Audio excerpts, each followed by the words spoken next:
Hello बच्चों, आप सभी का स्वागत है हमारे यूट्यूब चैनल ओमेगा क्लासेस में।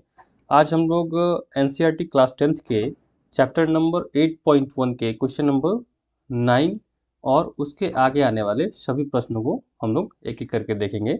तो चलिए हम लोग स्टार्ट करते हैं। आज का जो पहला क्वेश्चन है, जो कि क्वेश्चन नंबर 9 है, क्योंकि इससे पूर्व के प्रश्नों को मैंने पिछले वाले वीडियो में कवर करा दिया है। यदि आपने पिछले वीडियो को नहीं देखा है तो आप हमारे प्लेलिस्ट में जा करके 1 to 8 जो क्वेश्चन है उसको आप देख सकते हैं। तो चलिए हम लोग बढ़ते हैं क्वेश्चन नंबर 9 की तरफ। क्वेश्चन नंबर 9 क्या कह रहा है? In triangle ABC right angle at B. ठीक है, एक कोई ट्राइंगल है आपका, एक हमारे पास ट्राइंगल है। देखिए कौन सा ट्राइंगल है? Right angle at B. मतलब यहाँ पे सपोज कीजिए ये बी है और यहाँ पे राइट एंगल है, मतलब 90 डिग्री का ये एंगल है यहाँ पे। और ट्राइंगल का नेम क्या है? A B C. तो हम सपोज कीजिए ए इसको मान ले, बी यहाँ हो गया और सी इसको मान ले। If tan A equal to 1/√3 find the values of this and this. तो देखिए क्वेश्चन में क्या दिया है, tan ए इक्वल टू 1/√3। अब बच्चों tan थीटा किसका रेशियो होता है ये आपको पता है। हमने आपको ट्रिक बताया था, पंडित बद्री प्रसाद हर हर बोले। पंडित बद्री प्रसाद हर हर बोले। तो देखिए ये पहला वाला जो होता है वो साइन का होता है, दूसरा वाला कॉस का होता है और तीसरा वाला जो है ये tan का रेशियो होता है। तो tan थीटा बराबर हम लोग लिख सकते हैं P/B। तो 1/√3 की जगह पर हम लोग लिख सकते हैं P/B। अब यहाँ पे जब हम कंपैरिजन करेंगे तो P इक्वल टू 1 मिल जाएगा और B इक्वल टू √3 मिल जाएगा। तो यहाँ से अपने को मिल गया P इक्वल टू 1, ठीक है, B इक्वल टू √3। अब हमें निकालना है H। अब देखिए बच्चों हम लोग थीटा मान लेते हैं किसको? tan a इक्वल टू 1/√3 दिया हुआ है और ये a है हमारा, ठीक है, ये a है हमारा। तो tan a के लिए 1/√3, तो tan a एंगल के लिए p कौन सा हो जाएगा हमारा? इस a एंगल के लिए p सामने वाली भुजा यानी BC, ये हो जाएगा हमारा p। और बेस बेस कौन सा हो जाएगा? बेस जिस दो साइड से मिलकर एंगल ए बना है उसमें स्मॉलेस्ट साइड, तो ये वाला है, तो ये हमारा हो जाएगा बेस। यहाँ पे दे रखा है हमें क्वेश्चन में, बेस का वैल्यू दे रखा है कितना? √3 और पी का वैल्यू दे रखा है 1। तो हम लोग यहाँ से ए सी का वैल्यू फाइंड आउट कर सकते हैं पाइथागोरस थ्योरम से। पाइथागोरस थ्योरम से हम लोग पता कर सकते हैं एच बराबर क्या होता है बच्चों? B² plus P²। तो b हमारे पास कितना है? देखिए √3 का स्क्वायर और प्लस p है 1, तो 1 का स्क्वायर। हम लोग आगे बढ़ेंगे तो √3 का स्क्वायर जब करेंगे तो हमारे पास 3 हो जाएगा और प्लस 1, ये आ जाएगा 4। जब 4 का स्क्वायर रूट आप करेंगे तो 2 मिल जाएगा। तो यहाँ से आपको हाइपोटेनस कितना मिल गया बच्चों? हाइपोटेनस जो है आपको मिल गया वो 2, ठीक है। हाइपोटेनस मतलब AC का वैल्यू कितना मिल गया? 2 मिल गया बच्चों। अब आइए हम लोग क्वेश्चंस की तरफ बढ़ते हैं। हमने हर साइड्स का वैल्यू पता कर लिया है, ठीक है बच्चों। अब आइए हम लोग यहाँ से डाटा को देखते हैं एक एक करके। चलिए क्या दिया है हमें? पहला क्वेश्चन जो है वो कह रहा है sign A cos C plus cos A sign सी, ठीक है बच्चों। तो आइए साइन ए कोण के लिए, ए कोण के लिए साइन ए यदि आप निकालेंगे ए कोण के लिए, तो साइन ए बराबर होता है P/H, ठीक है। तो इस ए एंगल के लिए P हमारा क्या हो जाएगा? इसके सामने वाला कितना है? 1/H मीन्स हाइपोटेनस, हाइपोटेनस कितना है? 2, तो 2 दे दिया हमने। फिर आगे आ जाइए, ए एंगल के लिए ही आपको कॉस ए का भी वैल्यू निकालना है, तो कॉस ए इक्वल टू होता है B/H। अब देखिए इस ए एंगल के लिए बेस कितना हो जाएगा हमारा? √3, तो √3। एच कितना हो जाएगा? 2, तो √3/2। अब आ जाइए बच्चे हमें कॉस सी भी निकालना है और साइन सी भी निकालना है। तो कॉस सी इक्वल टू क्या होता है? कॉस इक्वल टू होता है B/H, जो कि आपने यहाँ पे देखा है कॉस थीटा इक्वल टू होता है B/H। तो अब आ जाएंगे हम लोग सी एंगल हमारा ये वाला है। तो इस एंगल के लिए आप लोग देखिए, मैं कलर चेंज कर दे रहा हूँ ताकि आपको ज़्यादा क्लियर होगा। देखिए कॉस सी ये वाला एंगल के लिए हमारे पास बेस कौन सा हो जाएगा? बेस हो जाएगा BC, बेस हो जाएगा BC, ठीक है। और परपेंडिकुलर कौन सा हो जाएगा? AB हो जाएगा, ठीक है। तो बेस बी के जगह पे हम लोग लिख सकते हैं 1 अपॉन हाइपोटेनस कितना होगा 2 ही रह जाएगा। नेक्स्ट पढ़िए आप साइन सी। तो साइन थीटा इक्वल टू होता है बच्चों पी अपॉन एच। तो for angle C P will be A B, और ए बी का वैल्यू कितना दे रखा है हमें √3। तो √3 अपॉन एच की जगह पे 2। अब हम लोग क्या कर रहे हैं, ये सारे वैल्यूज को हम इसमें सब्स्टिट्यूट कर देंगे। तो सब्स्टिट्यूटिंग द कॉरस्पॉन्डिंग वैल्यू, ठीक है। जब वैल्यू आप पुट करेंगे तो साइन ए का वैल्यू आप देखिए कितना दे रखा है 1/2, ठीक है। कॉस सी का वैल्यू आप देखिए, कॉस सी का वैल्यू कितना है अपने पास 1/2 प्लस कॉस ए का वैल्यू कितना है देखिए √3/2। तो √3/2 इंटू साइन सी का वैल्यू देखिए ये रहा √3/2। तो √3/2। अब इसको जब सॉल्व करेंगे हम लोग तो 1/4 आ जाएगा, प्लस देखिए 1 × 1 1 और 2 × 2 4 आ जाएगा, प्लस √3 × √3 जब करेंगे तो कितना आ जाएगा 3 मिलेगा, और अपॉन 2 × 2 कितना मिल जाएगा 4। अब यहाँ से एलसीएम हम लोग लेंगे, 4 और 4 का एलसीएम 4 आ जाएगा। फिर 4 में अपन 4 से डिवाइड करेंगे तो 1 मिलेगा, और 1 को फिर हम न्यूमरेटर से मल्टीप्लाई करेंगे तो 1 आ जाएगा, प्लस यहाँ पे कितना आएगा 3। जब हम ऐड करेंगे तो 4/4 और ये हमें मिल जाएगा 1, आपका आंसर मिल जाएगा। ठीक है बच्चों, क्लियर है। यानी इसका आंसर हमारा पहले वाले का कितना मिल गया 1। चलिए अब हम लोग देखते हैं नेक्स्ट क्वेश्चन की तरफ बढ़ते हैं बच्चों। नेक्स्ट क्वेश्चन है हमारा सेकेंड नंबर क्वेश्चन। तो उसके लिए हम लोग थोड़ा सा इरेज कर लेते हैं ताकि हमें स्पेस मिल जाए बच्चों, ठीक है। सेकेंड में बस हमें क्या करना है, जो भी वैल्यूज है उसको सब्स्टिट्यूट कर देना है, तो हमें इसका आंसर मिल जाएगा बच्चों। बहुत ही आसान क्वेश्चन है, कुछ भी इसमें मुश्किल नहीं है। बस जस्ट हमें पाइथागोरस थ्योरम का यूज़ करना है, उससे हमें एच का वैल्यू फाइंड आउट करना है और उसको सब्स्टिट्यूट कर देना बच्चों, ठीक है। तो चलिए सेकंड क्वेश्चन को सॉल्व करते हैं बच्चों।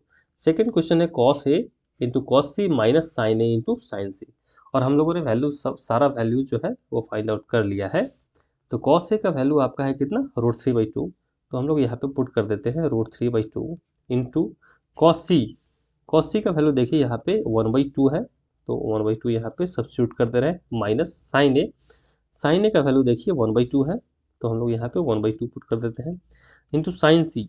तो साइन सी का वैल्यू आप यहाँ देंगे तो √3/2 आ रहा है, तो हम लोग यहाँ पे √3/2 डाल दे रहे हैं। चलिए तो हम मल्टीप्लाई करेंगे न्यूमरेटर को न्यूमरेटर से, तो √3 × 1 कितना मिलेगा √3, 2 × 2 मिलेगा 4, माइनस 1 × √3 मिल जाएगा हमें √3 अपॉन 2 × 2 4। तो आप देखेंगे दोनों सेम क्वांटिटी है तो ये कैंसिल आउट हो जाएगा और इसका आंसर कितना मिलेगा हमें 0। ठीक है बच्चों, तो सेकंड का आंसर आपको मिल गया 0।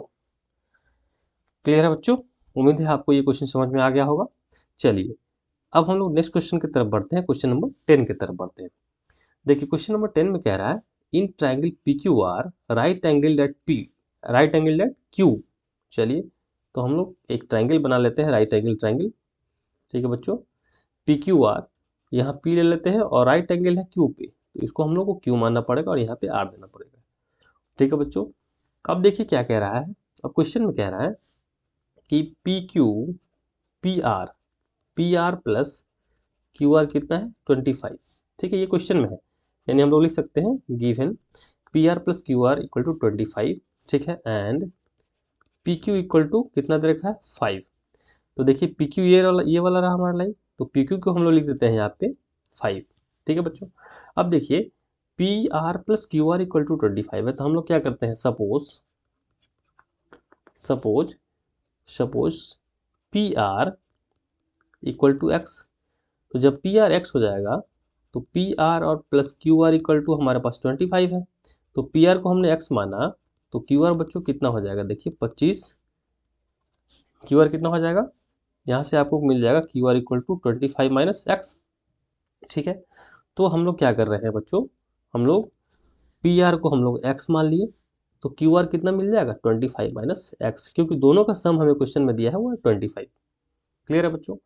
अब देखिए हम लोग क्या जानते हैं, पाइथागोरस थ्योरम क्या कहता है, पाइथागोरस थ्योरम कहता है, पाइथागोरस थ्योरम क्या कहता है, देखिए बच्चों पाइथागोरस थ्योरम कहता है हाइपोटेनस का स्क्वायर यदि करते हैं वो बराबर होता है बेस का स्क्वायर प्लस परपेंडिकुलर का स्क्वायर, ठीक है बच्चों। देखिए हाइपोटेनस हमारे पास x है, तो यहाँ पे हम लोग लिखेंगे x का square equal to base, base है 25 माइनस एक्स का स्क्वायर प्लस परपेंडिकुलर, परपेंडिकुलर कितना है हमारे पास 5। क्लियर बच्चों? ठीक है, चलिए तो यहाँ से हम लोग क्या करेंगे, इसको स्क्वायर करेंगे एक्स स्क्वायर। अब यहाँ देखिए बच्चों, ये 25 माइनस एक्स का स्क्वायर, यदि हमारे पास a माइनस बी का स्क्वायर रहता है तो हम लोग लिख सकते हैं इसको a square plus B square minus of 2ab। तो 25 का स्क्वायर हो जाएगा यहाँ पे minus x plus x square minus 2 into 25 into x. ठीक है, प्लस 25 का स्क्वायर करेंगे, 5 का स्क्वायर करेंगे तो 25 आ जाएगा बच्चों। आ जाइए अब यहाँ देखिए एक्स स्क्वायर है बच्चों, यहाँ पे वेरिएबल्स को हम लोग एक साइड कर लेते हैं। तो एक्स स्क्वायर है इस तरफ, देखिए आपको एक्स स्क्वायर यहाँ पे दिख रहा है, तो हम लोग इधर लाएंगे बराबर की इस तरफ, तो ये माइनस में आ जाएगा। और यहाँ पे देखिए ये माइनस में है और ये बराबर को दूसरी तरफ जाएगा तो प्लस में हो जाएगा। और 2 गुने 25 तो 50, तो 50 गुने एक्स कितना हो जाएगा, 50 एक्स आ जाएगा। इक्वल टू आपको क्या बच जाएगा, सिर्फ यहाँ पे 25 बच जाएगा। ठीक है बच्चों, ठीक है। अब देखिए एक्स स्क्वायर से एक्स स्क्वायर हमारा कैंसिल हो जाएगा, तो हमारा क्या मिलेगा, 50 एक्स इक्वल टू 25, तो एक्स इक्वल टू मिल जाएगा 25/50। ठीक है बच्चों, सॉरी यहाँ देखिए आप एक चीज़ हमारा छूट गया था, 25 का स्क्वायर ये छूट गया था और प्लस 25, तो 25 का स्क्वायर करेंगे तो ये आ जाएगा 625 और प्लस 25, तो 625 और प्लस 25 जब आप करेंगे तो आपको क्या मिलेगा, 650। ठीक है बच्चों, यहाँ मिल जाएगा आपको 650। तो 0 से 0 कैंसिल और 5 से इसको कैंसिल करेंगे तो कितना मिलेगा, 13। यानी x का वैल्यू हमें मिल गया बच्चों 13। तो x का वैल्यू मिल गया अपने को 13। तो QR का वैल्यू कितना मिलेगा बच्चों, QR 25 माइनस एक्स, तो 25 माइनस एक्स मतलब 13, तो ये मिल जाएगा हमें 12। अब देखिए QR अपने पास है 12। ठीक है बच्चों, चलिए तो हमें सारे क्वांटिटीज मिल गए। ठीक है बच्चों, सारे क्वांटिटीज हमें मिल गए किसी ट्रायंगल के। ये जैसे PQR आपका यदि ट्रायंगल है, यहाँ देख लीजिए, हम लोग फिर से ड्रॉ कर ले रहे हैं। PQR ट्रायंगल है तो PR जो हमारा मिला वो 13 मिला, QR मिला 12 और ये क्वेश्चन में दे रखा है 5। ठीक है, तो अब हमें निकालना है बाकी सारे ट्रिग्नोमेट्रिक रेशियो। कौन कौन से निकालने हैं, देखिए हमें निकालने हैं साइन पी, कॉस पी और टैन पी। तो आ जाइए बच्चों, हम लोग निकालते हैं साइन पी। तो साइन थीटा बराबर बच्चों हम लोग जानते हैं परपेंडिकुलर बाई हाइपोटेनस। तो यहाँ देखिए for angle P, P angle हमारा ये है, इसके लिए परपेंडिकुलर कौन सा हो जाएगा, इसके जस्ट सामने की साइड। तो सामने की साइड कितनी है 12, तो 12 अपॉन एच, एच कितना हो जाएगा, जो सबसे लॉन्गेस्ट साइड होता है, तो लॉन्गेस्ट साइड कितना है हमारा 13, तो 12 अपॉन 13। तो साइन पी का वैल्यू मिल गया 12 अपॉन 13। अब आ जाइए बच्चों कॉस पी का वैल्यू निकालिए। कॉस पी अपॉन होता है B/H। कॉस थीटा किसका रेशियो होता है, बेस और हाइपोटेनस का। तो बेस कितना हो जाएगा बच्चों, देखिए फॉर एंगल पी बेस कितना हो जाएगा, बेस हो जाएगा 5। ठीक है, किसी एंगल के लिए यदि आपको बेस और हाइपोटेनस निकालना है तो हम लोग क्या करते हैं, जिस एंगल के लिए बेस निकालना है तो वो एंगल जिस दो भुजा से, जिस दो साइड से मिलके बना होगा, उसमें स्मॉलेस्ट साइड जो होता है वो बेस होता है और जो लॉन्गेस्ट साइड होता है वो हाइपोटेनस होता है, और सामने की साइड जो होती है वो परपेंडिकुलर होता है। तो एंगल पी जो है देखिए आप, पी क्यू साइड और पी आर से मिलके बना है, तो पी क्यू जो है उसमें स्मॉलेस्ट है तो ये हमारा बेस हो जाएगा, और पी आर जो है लार्जेस्ट है तो हमारा ये हाइपोटेनस हो जाएगा। जबकि एंगल पी के सामने का जो साइड है वो आपका परपेंडिकुलर हो जाएगा, मतलब 12। तो cos theta equal to B upon H, तो बी हमारे पास 5 है और एच हमारे पास कितना है 13, तो कॉस पी का वैल्यू मिल गया 5/13। अब आ जाइए बच्चों टैन पी। तो टैन पी, टैन थीटा बराबर होता है परपेंडिकुलर अपॉन बेस। तो परपेंडिकुलर कितना है देखिए, फॉर एंगल पी परपेंडिकुलर 12 है, ठीक है, और बेस 5 है, तो 12/5। ठीक है बच्चों, उम्मीद है आपको ये क्वेश्चन समझ में आ गया होगा।